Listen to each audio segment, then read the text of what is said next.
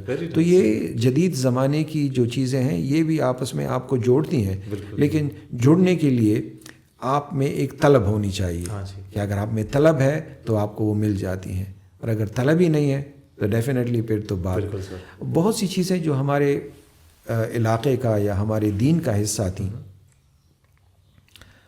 وہ اب جدید زمانے کے ساتھ جب ہم نے انگریز سے گورے سے وہ سنی تو ہمیں بڑی اٹریکٹیو لگی. مثال کے طور پہ ایموشنل انٹیلیجنس کا نام ہم نے پہلی دفعہ سنا، ہم بڑے امپریس ہو گئے.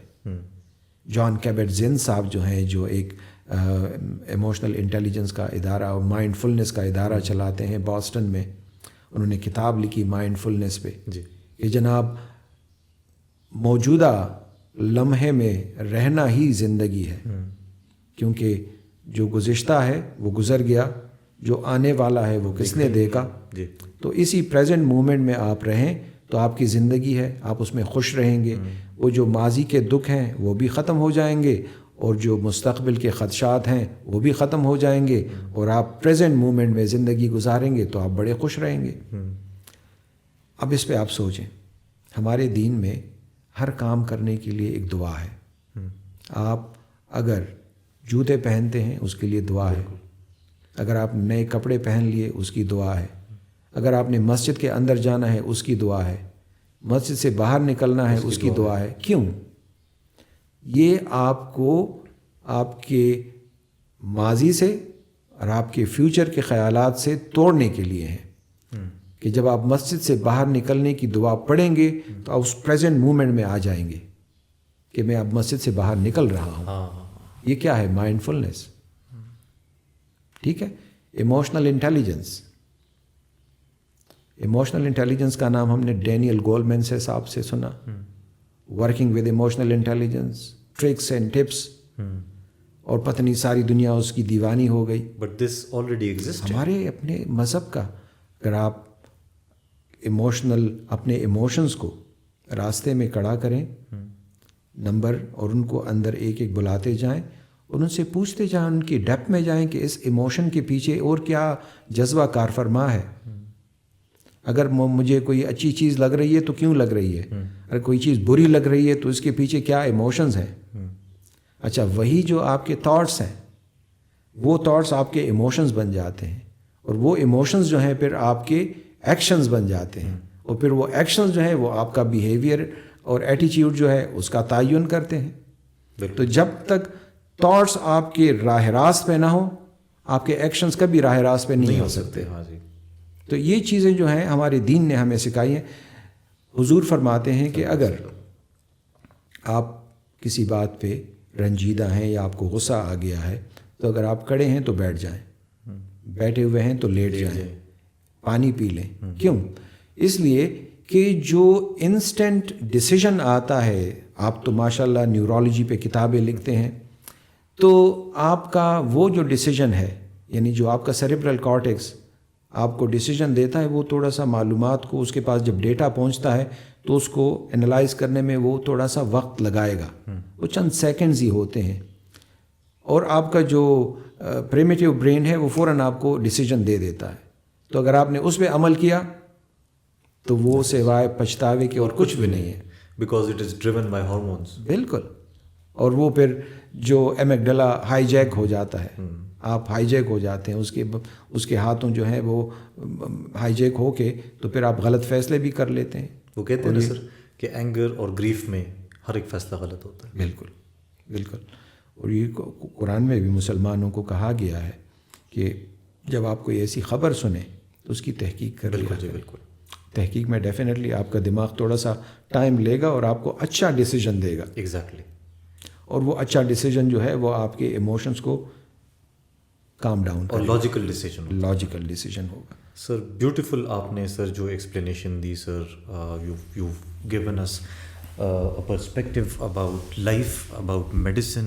It was so inspiring that I was so in depth of the entire storytelling. اور وہ جو آپ نے سر سکھایا کہ مطلب ایک نیا آپ نے میرے لیے ایک نئی سوچ شروع کر دی، because I have to now think about a lot of things and I'm sure کہ ویورز نے بھی سر اس کو بہت انجوائے کیا ہوگا اور وہ اس میں گئے ہوں گے. میرا تو دل کرتا ہے سر ہم 4-5 گھنٹے ٹاپکس پہ ڈسکشن کرتے ہی رہیں، لیکن unfortunately because of time restraints and your busy schedule as well. Sir جانے سے پہلے سر آپ سے ایک آخری جو ہے ایک وزڈم کی ایک ایڈوائس آپ سے چاہوں گا ہمارے ویورز کے لیے اور میرے لیے بھی سر، کہ میں ہو گیا، ہماری جنریشن آف ڈاکٹرز ہو گئے یا اسٹوڈنٹس ہو گئے یا نئے جو آ رہے ہیں، سر آپ ہم سے سینئر ہیں، آپ نے دیکھی ہے دنیا، دیکھی ہے، آپ ایک وقت سے گزر چکے ہیں. ہمیں sir not in terms of money اور fame, in terms of stability, ہم اسٹیبل مائنڈ اور پیسفل کیسے رہ سکتے ہیں، ہمیں کیا کرنا چاہیے کمیونٹی کے لیے، ہمیں اپنے آپ کے لیے کیا کرنا چاہیے، how should we proceed about things. اس کے لیے میں یہ ریکویسٹ کروں گا اپنے تمام جو ینگ ڈاکٹرز ہیں، ینگ لوگ ہیں، وہ یہ ہے کہ ہمارے لیے خدا ہمیں کہتا ہے کہ آپ کے لیے آپ کے پیغمبر کی زندگی جو ہے وہ نمونہ ہے، آپ اس میں سے سیکھیں. اب سیرت النبی پہ اتنی کتابیں ہیں اور ہر کتاب کا اپنا ایک پیٹرن ہوتا ہے کہ انہوں نے عرب کے حالات کچھ بیان کر دیے، پھر حضور کی زندگی شروع ہو جاتی ہے، چند جنگوں کا احوال ہے، پھر حضور کی زندگی اور پھر وصال. عام طور پر کتابوں کا یہی ایک پیٹرن ہوتا ہے.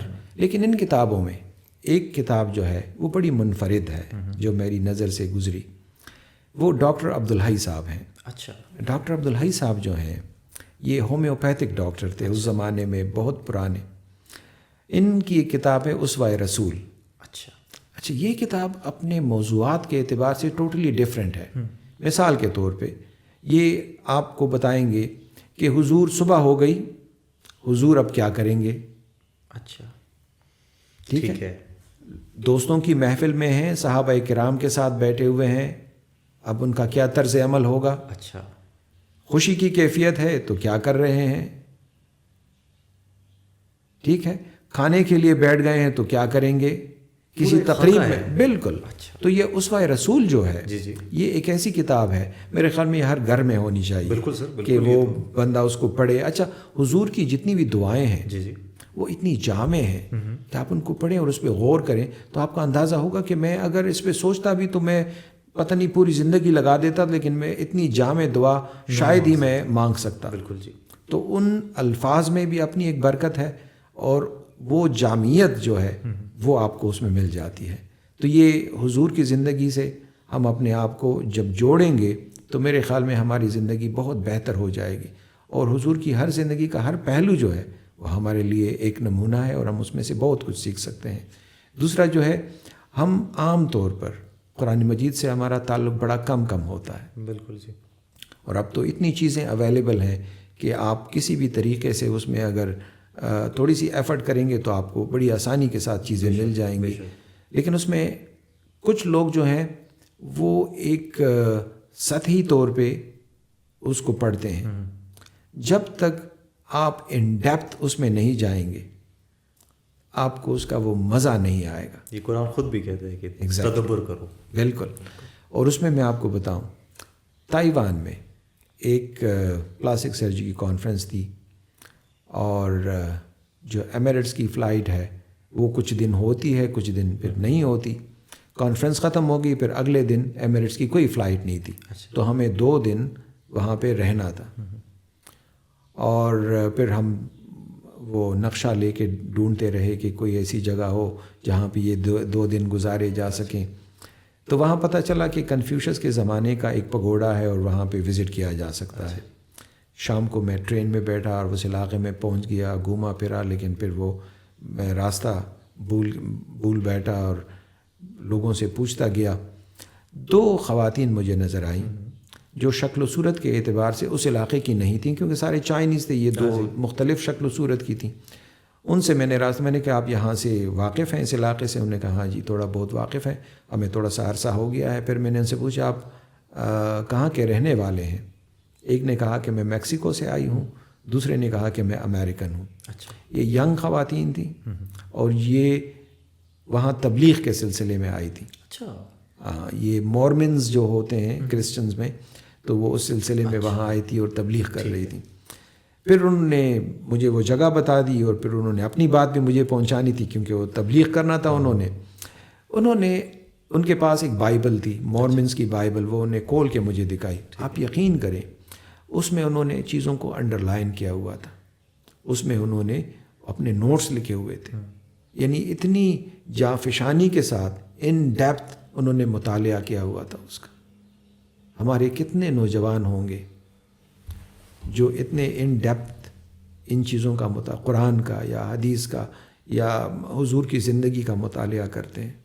سر مجھے افسوس ہوتا ہے اور بہت دکھ بھی ہوتا ہے کہ ہمارے ہاں سر قرآن تب نکالا جاتا ہے جب فوتگی ہوتی ہے، یا بیٹی کی شادی ہو تو سر پہ قرآن پکڑ کے، یا پھر کوئی غم ہو تو آپ چڑوں کو بلاتے ہیں مسجد سے۔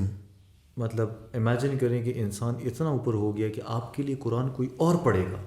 ایگزیکٹلی، امیجن سر، مطلب ہم اتنے گر چکے ہیں کہ ہمارے لیے قرآن کوئی اور پڑھے گا، اور ہم اتنی ہی کوشش اس میں نہیں کرتے کہ ہم پڑھ لیں کہ اس میں لکھا گیا۔ I'll be honest with you سر، میں نے سورہ بقرہ کی 3 یا 4 جو پہلی آیات ہیں اس میں میرے 6 مہینے لگ گئے تھے، اور ابھی بھی میں اس کو پڑھتا ہوں، it still teaches me some thing, میں اس سے آگے جا ہی نہیں پا رہا ہوں۔ تو جب کوئی کہتا ہے میں نے قرآن ختم کر لیا، میں کہتا ہوں ختم کیسے کر لیا؟ تو ختم نہیں ہو سکتی کتاب، اٹس لیونگ، بالکل پوری زندگی کے لیے، پوری زندگی کے لیے ہے۔ اور وہ میرے خیال میں ہم دیکھیں نا، زندگی میں سب چیزیں اپنے دوستوں کے ساتھ ڈسکس کرتے رہتے ہیں، بچوں کے ساتھ ڈسکس کرتے رہتے ہیں۔ ہمارے اسکول کے زمانے میں ہمارے ایک دوست تھے جی، ہمارے ہم جماعت تھے، تو ان کی خاص بات یہ ہوا کرتی تھی کہ جو بھی نئی کتاب آتی تھی تو ان کو اس کے بارے میں معلوم ہوتا تھا، وہ ہمیں اس کے بارے میں بتا دیتے تھے، اور ہمیں بڑی ایک یہ تجسس ہوتا تھا کہ یہ آدمی اتنا زیادہ چیزیں کیسے پڑھ لیتا ہے۔ پھر بعد میں پتہ چلا کہ ان کے والد صاحب جو ہیں وہ بہت پڑھے لکھے آدمی ہیں اور وہ کتابیں بہت پڑھتے ہیں، اور جب وہ کتابیں پڑھ لیتے ہیں تو رات کو کھانے کے بعد سب بچوں کو بٹھا کے اس کی ایک سمری ان کو سنا دیتے ہیں۔ اچھا، پھر جس بچے کی خواہش ہوتی ہے وہ پوری کتاب پڑھ لیتا ہے، ورنہ کم از کم وہ سمری تو ان کے ذہن میں بیٹھ جاتی ہے، اس کتاب کا لب لباب یہ ہے، اور وہ اس میں سے اپنی چیزیں پھر آگے چلاتے ہیں۔ اب ہم میں سے کتنے لوگ ہوں گے جو کتابیں پڑھتے ہیں، جو اپنے بچوں کے ساتھ شیئر کرتے ہیں؟ کووڈ کے زمانے میں جب بہت زیادہ زندگی مشکل ہو گئی تھی، ہر آدمی اکیلا ہو گیا تھا، ایک خاص قسم کی ڈپریشن اور تناؤ کی کیفیت پیدا ہو گئی تھی، اس زمانے میں ہم نے یہ کہا کہ وہ بچے جو اپنے گھروں میں ہیں اور وہ ڈپریشن کا شکار ہو رہے ہیں، تو ہم نے ایک پشاور بک کلب بنایا آن لائن، اچھا، کہ اس میں لوگ شامل ہوں، اور شام کو ہم بیٹھ کے اس میں جتنے بھی لوگ شامل ہو سکتے ہیں وہ اس میں شامل ہو کے بات چیت کریں تاکہ وہ ڈپریشن سے تھوڑے سے نکل آیا کریں۔ اور جب پھر کووڈ ختم ہو گیا تو ہم نے کہا کہ ہم فزیکل ایک میٹنگ کریں گے، کہ وہ لوگ جو صرف انٹرنیٹ کے حوالے سے ہمیں جانتے تھے یا ہم ان کو جانتے تھے، ہم فزیکلی بھی ایک دوسرے کے ساتھ مل لیں۔ اس کا موقع ابھی تک نہیں آیا، کیونکہ وہ ہم نے 2-3 دفعہ کوشش کی لیکن اس میں ہمیں کوئی زیادہ کامیابی نہیں ہوئی۔ تو میرے خیال میں جب ہم اپنی اس طرح کی کتابیں لائبریریز میں اور اپنے بچوں کے ساتھ شیئر کرنا شروع کریں گے، اسکول کالجز میں اپنے بچوں کے ساتھ شیئر کرنا شروع کریں گے، تو میرے خیال میں ہمارے وہ جو چیزیں ہم گم کر چکے ہیں شاید ہم دوبارہ اس کی طرف آ سکیں اور ہمیں مل سکیں۔ انشاءاللہ سر، انشاءاللہ سر، بہت زبردست سر، آپ نے اپنی پوری ایک بہت خوبصورت ڈیپ وزڈم آپ نے شیئر کی ہمارے ساتھ، اس کے لیے سر میں بہت مشکور ہوں، ہمارے ناظرین بھی بہت مشکور ہیں کہ آپ نے اپنی اتنی مصروف زندگی سے سر ہمارے لیے ٹائم نکالا، آپ آئے، آپ نے اپنی وزڈم شیئر کی۔ میں آئی ایم ہوپ فل سر کہ یہ میری زندگی میں کام آئے گی، میری کامیابی میں کام آئے گی۔ میرے ناظرین جو دیکھ رہے ہیں، ہمارے ینگ ڈاکٹرز جو اوپر آنے کی کوشش کر رہے ہیں، ان کو ایک راہ نظر آئے گی کہ ہمارے سینئر کیا چاہتے ہیں اور ہمیں کیسا ہونا چاہیے۔ And I hope we all get connected and remain in the same study community اور اس کو ایک اچھا بنا سکیں. سر اس امید کے ساتھ کہ سر انشاءاللہ ایک اور دن ایک اور ایپیسوڈ میں آپ ضرور ہمارے ساتھ گفتگو پہ بیٹھیں گے سر. انشاءاللہ ضرور. اور مجھے بڑی خواہش ہوگی کیونکہ نوجوانوں کے ساتھ جب آپ مل بیٹھتے ہیں آپ کی نظر و فکر کو ایک تازگی ملتی ہے. جب آپ نوجوانوں کے ساتھ ملتے ہیں ان کی نئی چیزیں آپ سنتے ہیں اور اس پہ بات کرتے ہیں. جو انڈین پریزیڈنٹ تھے جی جی ابوالکلام صاحب, بالکل جی, جو نیوکلیئر سائنٹسٹ جی بالکل, ان کو جب یہ آفر کی گئی کہ جی آپ نے تو اس ہندوستان کی بہت خدمت کی ہے تو ہم آپ کو پریزیڈنٹ بنانا چاہتے ہیں, تو انہوں نے کہا کہ یہ میری طبیعت کے ساتھ اس کی کوئی موافقت نہیں ہے تو آپ میں معذرت چاہتا ہوں. انہوں نے کہا نہیں جی آپ کریں. آخر میں انہوں نے ایک شرط رکھی اور ایک شرط یہ تھی کہ ایک تو میں کوئی مشاہرہ نہیں لوں گا, دوسری شرط یہ تھی کہ مہینے میں ایک دن وہ میرا ہوگا جس میں کوئی پروٹوکول نہیں لوں گا, وہ میری مرضی ہے جہاں جاؤں جہاں بیٹھ جاؤں, آپ نے پوچھنا نہیں ہے مجھ سے. تو وہ ایک دن اسکول میں جاتے تھے بچوں کے اسکولز میں, وہاں ان کو پرنسپل صاحب سے پرمیشن لے کے ان کے لان میں بیٹھ جاتے تھے, سارے بچے ان کے ارد گرد بیٹھ جاتے تھے. اور ان کا کہنا تھا کہ جیسے جیسے ہم بڑے ہوتے جاتے ہیں ہم کتابیں پڑھتے ہیں, لوگوں کے خیالات پڑھتے ہیں, تو جب ہم بات کرتے ہیں تو ہمارے بات میں ان خیالات کا, ان کتابوں کا, ان تجربوں کا اثر ہوتا ہے. لیکن جو بچے ہوتے ہیں جو خدا کی طرف سے علم ودیت کیا گیا ہے وہ اس کے بعد بات کرتے ہیں. تو بچوں کی باتوں میں, ینگ لوگوں کی باتوں میں ایک خدائی رنگ ہوتا ہے. تو وہ انہوں نے ایک بچی سے پوچھا کہ ہمارا سب سے بڑا دشمن کون ہے. کچھ بچوں نے چائنا کا نام لیا, کچھ بچوں نے پاکستان کا نام لیا, کسی نے کوئی اور نام لیا. ایک بچی نے کہا کہ نہیں, ہم سب کا مشترکہ دشمن ہماری غربت ہے. اگر ہم غریب نہ ہوتے تو ہم اچھے ہمسائے ہوتے. اب یہ دیکھیں ایک خدائی بات ہے, بہت زبردست بات کرتے ہیں. ہاں, تو نئے لوگوں کے ساتھ, عمیر کے ساتھ, باقی ینگ لوگوں کے ساتھ مل کے آج مجھے بہت ہی طمانینت اور بہت ہی خوشی کا احساس ہوا ہے. میں آپ کا بہت مشکور ہوں اور شکر گزار ہوں کہ آپ نے مجھے یہ موقع دیا اور آپ کے ساتھ اتنی اچھی گفتگو رہی. Sir I am honoured that you came on my show sir. Season 2 میں آپ ایک بہت بڑا حصہ ہیں سیزن 2 کا, اور I am really glad that I could host you, اور ہم گپ شپ لگا سکے. آپ سے بہت کچھ سیکھنے کو ملا, اور انشاءاللہ اس امید کے ساتھ کہ سر آئندہ بھی زندگی میں انشاءاللہ آپ سے سیکھتا رہوں گا. سر استاد ایک دفعہ نہیں ہوتا, ہمیشہ کے لیے ہوتا ہے. تھینک یو ویری مچ. تو سر بہت شکریہ سر, اور انشاءاللہ سر ایک اور ایپیسوڈ میں دوبارہ ملاقات ہوگی انشاءاللہ. Thank you so much. Thank you thank you ji, thank you very much. فی امان اللہ.